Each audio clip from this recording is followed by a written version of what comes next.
He's coming, Mike is.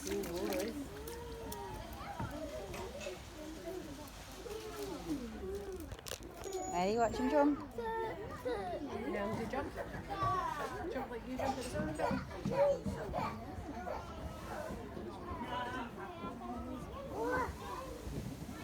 There's more. Oh, he might change his mind about jumping when he sees the lady with all the fishes.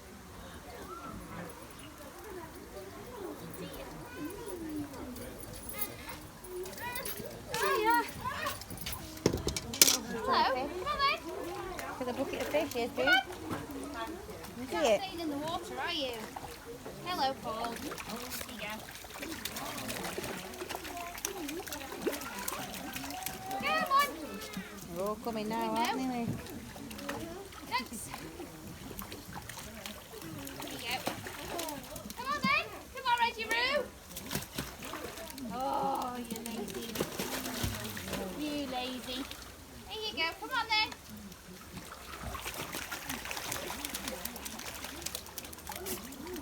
Come on then. Oh. It just takes them a while to get their confidence. So you just have to kind of coax them over. Except for these guys are fine. They're enjoying that fishy, aren't they?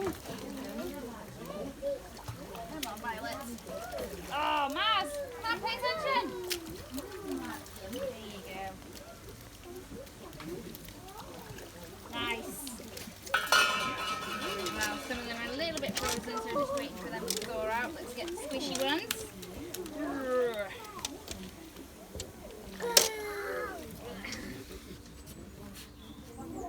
You see all them fish?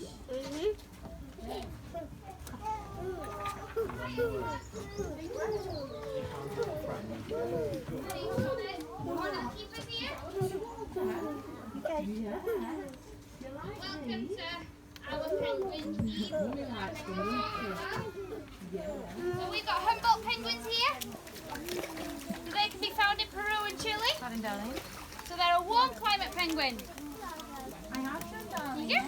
So they're very used to the warm weather we're having today. They do tend to spend most of the time in the water though.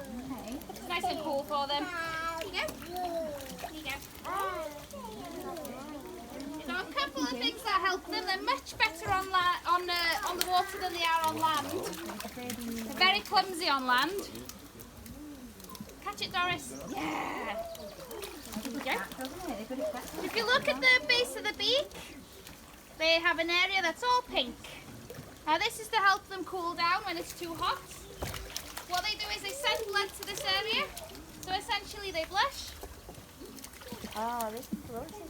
And they send it to their feet as well, actually. So their feet have the same function. I'm just getting all the squishy ones from the bottom.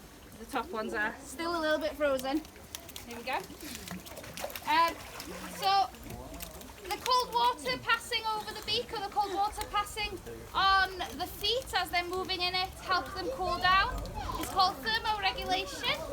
And once they got to a nice cool temperature, they'll stop the blushing and they'll stop the flushing of the blood in there. Hello. We have 21 individuals here. 21. And I know each one individually. What I use is the spots on their bellies. Each one has their own set, and I've learnt them all. Here you go, Belle. So it's like a fingerprint for them. So I'm quite good at joining the dots. So I make patterns out of their dots. So Mo has a triangle under his right wing, and Paul in the middle of his belly. He's got the number 5 as you would find it on a dice. Quite beautifully in the middle. Maureen's marker for me is 3 dots under her right wing with 1 dot adjacent to the middle one. And then Sprat has like a squiggly bit. She's quite unique. And then Doris at the back there. Doris has a very big black spot just in the middle of her belly, just slightly off to the right. And she has like a line that goes down as well. So all these little things help me tell them apart and it helps me keep on track as well with them. Who's eating, who's not behaving properly, who might have an injury. So I can keep on track because it's like having a crash of 21 children. It's a lot of work with them. They are my family though. They are very, very special. Here we go. People often ask me why the penguins are black and white. It's called counter shading. It's a form of camouflage. And it helps them out. So I have just brushed this pool, which is why it's so murky. It's because I've brushed and hoovered it. So usually when it doesn't look like a soup of rubbish, when you look from above, look, the further down they go, the harder it is to see them because of the dark colour on their back. The less light there is, the harder it is to see. So that's why they got the dark colour on their back. The white on their bellies serve the same purpose. If you were underneath them looking up, more light, more towards the surface of the water. So the white on the belly helps them blend in a little bit more with that. So it is to try and trick their predators and also their prey. Because they're both prey animals and predators. They predate on fish and crustaceans, anchovies, krill, squid, all sorts. Oh, that was a rubbish catch, Doris. There you go. So we're not sure what the dots are for. They're easy for us to tell, but we don't know if they recognise each other from the dots. We're not sure, but it's obviously a very big help for us to be able to tell them apart. Let me just get some of these squishy ones from the bottom again. They can swim at a speed of 25 miles per hour, which is amazing for a little penguin like this. They can hold their breath for 2 minutes, but they can stretch it up to 6 if they really have to, but that's kind of the very, very top of how long they can hold it for. They can dive up to 150 metres.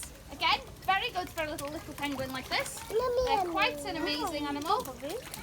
And when we go swimming, we wear goggles, don't we? So these guys have goggles as well. So when they enter the water, they've got a membrane in the eye. Oh, sorry, Mo. Called a nictitating membrane, and it moves across the eye like a pair of goggles for them and helps protect their eyes in the water.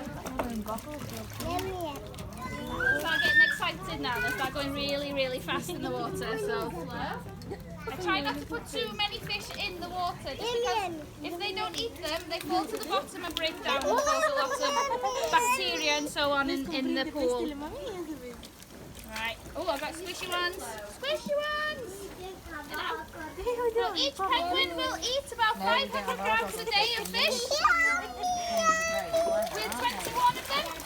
That's about 14 kilos on average. It's quite a lot. So what they eat is this fish called a sprat. This is from the sardine family. Oh, that's gone in my shoe. Thanks for that. Lovely. Thank you, Paul. So we order the sprats in, and they are caught off the coast of Cornwall, sustainably farmed, so that we're not depleting any wild resources. They absolutely love this, and it keeps them healthy, so we're not going to change it. We're not going to try and introduce anything else into the diet. They're more than happy on this, and they're more than capable of living on just off this. But we have tried in the past, and you guys are collectively picky. They just like the sprat, so there's no point changing anything that they like. There you go.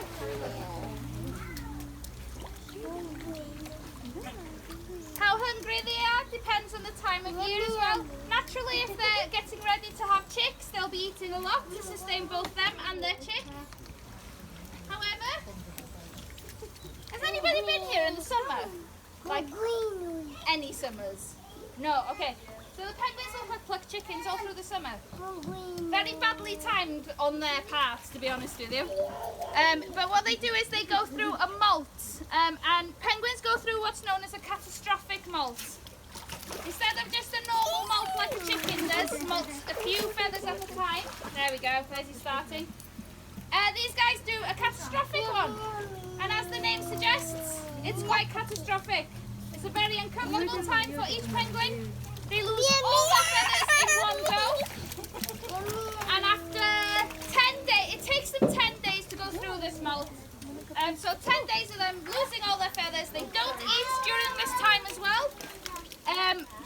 Just because in the wild, if they try to go into the water while they're going through their molts, they would drown because the water is so rough.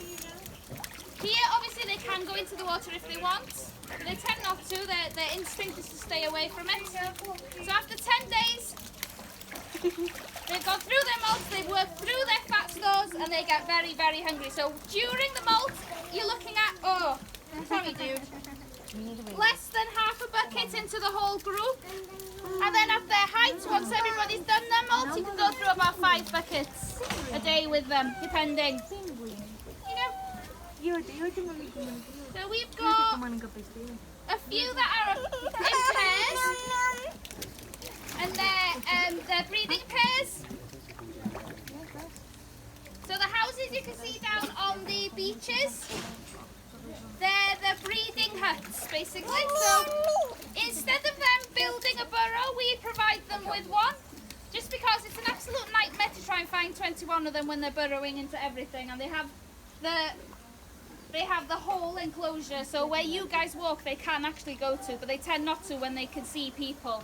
So the minute everybody goes home, they're out and about. So I came in, where was it? It was during lockdown actually, or just before lockdown.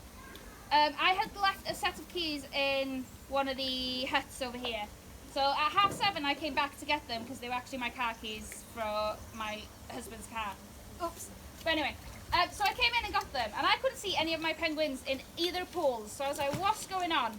So I came out to the beach and I listened, and all I could hear was all 31 of them at that time were in a big group, and they were running across the top there, and they ran down this way. They spotted me and they ran straight for the pool. So when you guys aren't here, they're out and about. So yeah, we provide those for them. They do tend to go in there to breathe. So once they have a partner, they stay with their partner for the rest of their lives, which is very cute. And then, so after they've chosen the nest, or they've built the nest, there you go. They cover it in their own poo, which is disgusting.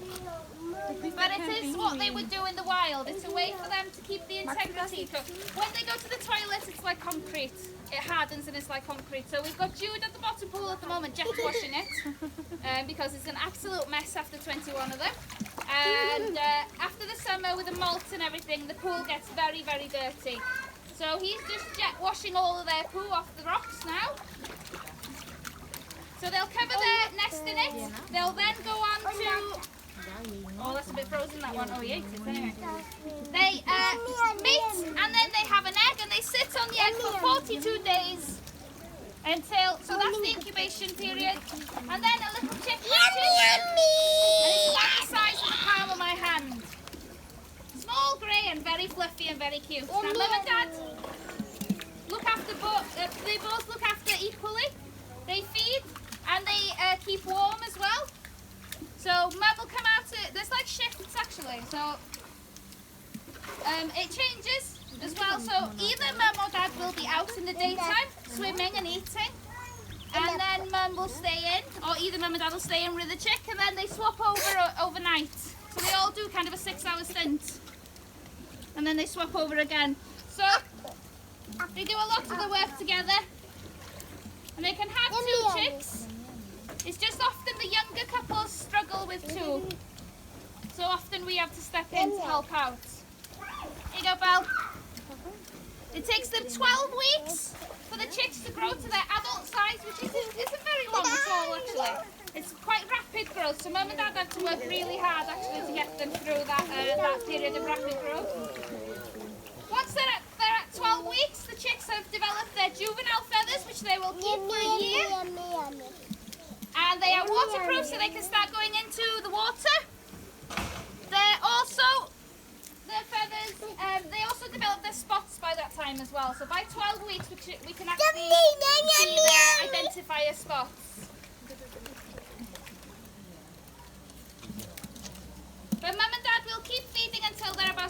old. And then they start turning to us and turning to try and get some fish off us. I was very lucky last year to teach all 4 of our chicks from last year how to eat fish, which I'm very proud of. One of them even sang to me as if I was his mother.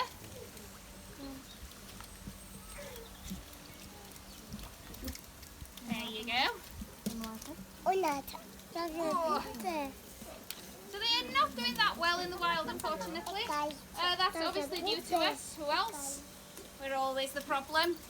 And mostly it's because of a guano harvest. So guano is penguin poo, and what happens is farmers in Peru and Chile harvest their poo and use it as a fertilizer. It is an excellent fertilizer, but we work with a charity called Finexco. And what they do is they educate the farmers out in Peru and Chile on better ways to fertilize their crops that don't disrupt the penguins. And also work with researchers, they work with other zoos, and work with breeding programs as well to try and replenish the numbers in the wild. So because because the farmers in Peru and Chile break their nests, it means that their young are exposed to predators like the Andean fox and any other land predator really that will take the opportunity to grab one. They also, they're predators in the water, large marine mammals, whales, leopard seals, animals like that will predate on them. So they just become more obvious because we're messing with their food chain as well. Things like overfishing are another big thing, plastics, ingesting plastics, another thing that affects them. Hey, hungry boy. So if you've got any questions about them, fire away. If not, thank you very much for coming to see us today, and I hope you have a lovely evening.